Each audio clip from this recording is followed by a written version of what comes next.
नमस्कार मित्रांनो.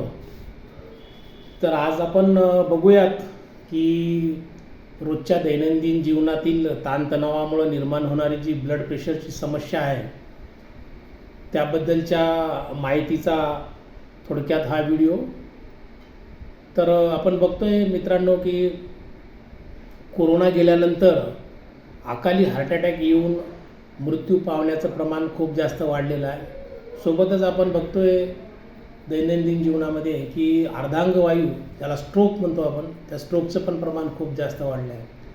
तर या दोन गोष्टीचा जर विचार केला तर यामागे एक प्रामुख्यानं जे कारण असते ते कारण आहे वाढता रक्तदाब, म्हणजे आपलं वाढलेलं ब्लड प्रेशर, की जे नेहमी सामान्य माणसाकडनं दुर्लक्षित केल्या जाते आणि दुर्लक्षित केल्या जाते किंवा त्याची आपण वेळोवेळी डॉक्टरांकडे जाऊन तपासणी करत नाही आणि कुठल्या तरी एखाद्या अधिकच्या ताणतणावामुळे त्या ब्लड प्रेशरची लेवल वाढून रक्तदाब हा मर्यादेपेक्षा उच्च लेवलला जातो आणि वाढल्यानंतर हृदयविकार किंवा अर्धांगवायूचा झटका त्यामुळे येतो.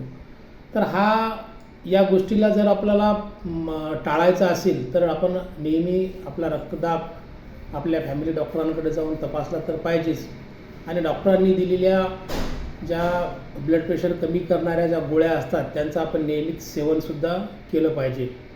त्यासोबतच आपण आपल्या जेवणामध्ये मीठ खाण्याचं जे प्रमाण आहे ते जर आपण कमी ठेवलं, वरतून मीठ न खाता जेवणामध्ये जेवढं आपल्याला मीठ टाकलेलं आहे तेवढंच आपण जर नेहमी जेवणामध्ये वापरत राहिलो तर निश्चितच ब्लड प्रेशर कमी होण्यास किंवा कमी राहण्यास मदत होते. सोबतच ताणतणावाचे जे व्यवस्थापन आहे, जे नेहमीचा जो ताण असतो आपल्या डोक्यावरती, कामाचा ताण म्हणा किंवा कुठल्या गोष्टीचा ताण, त्याचं जर आपण व्यवस्थित व्यवस्थापन केलं तर या ब्लड प्रेशरपासून, वाढत्या ब्लड प्रेशरपासून आपल्याला निश्चितच कमी राहायला मदत होते. दुसरी महत्त्वाची गोष्ट म्हणजे रोज आपण जर काही अंतर पायी चाललो, नियमित पायी चालण्याचा जर सराव ठेवला, कारण की आपल्या बैठ्या जीवनशैलीमुळं आपण बघतोय की पायी चालण्याचं प्रमाण खूप कमी झालेलं आहे आपलं. आपण जर रोज पायी चालायला लागलो, नियमित योगासन प्राणायाम वगैरे जर केले तर ब्लड प्रेशर कंट्रोल राहण्यास निश्चितच मदत होते.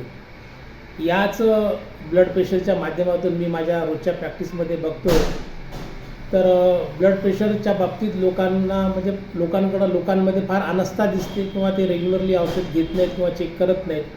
त्याचंच एक सामाजिक भान म्हणून येणारी जी बसवेश्वर जयंती आहे, महात्मा बसवेश्वर जयंतीच्या निमित्ताने मी माझ्या दवाखान्यामध्ये उद्याला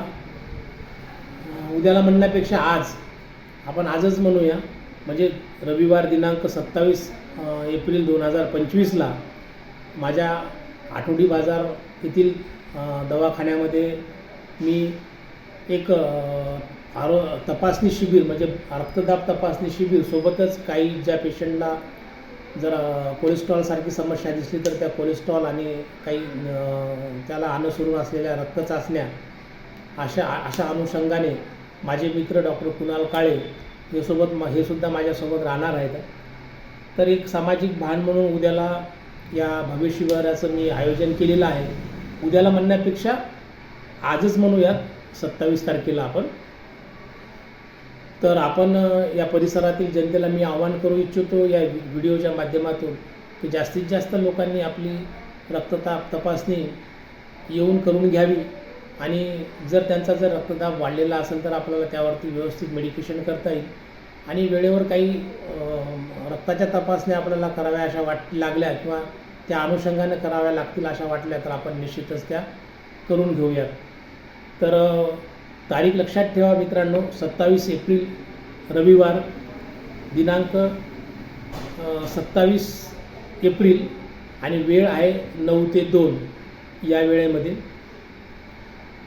या शिबिराला अनुसरून ज्या लोकांना सततची डोकेदुखी असते किंवा अस्वस्थ वाटते, चिडचिड होणे, धाप लागणे किंवा छातीत भरल्यासारख्या अशा जर लक्षणं असतील तर त्या आपल्याला इंडिकेट करतात की आपण ब्लड प्रेशर चेक करायला पाहिजे.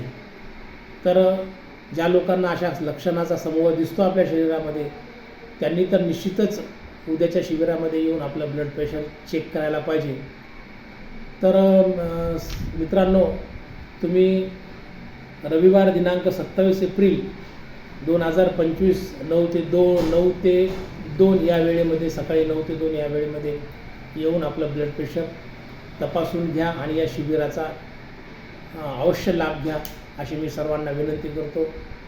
इथेच थांबूयात मित्रांनो. धन्यवाद.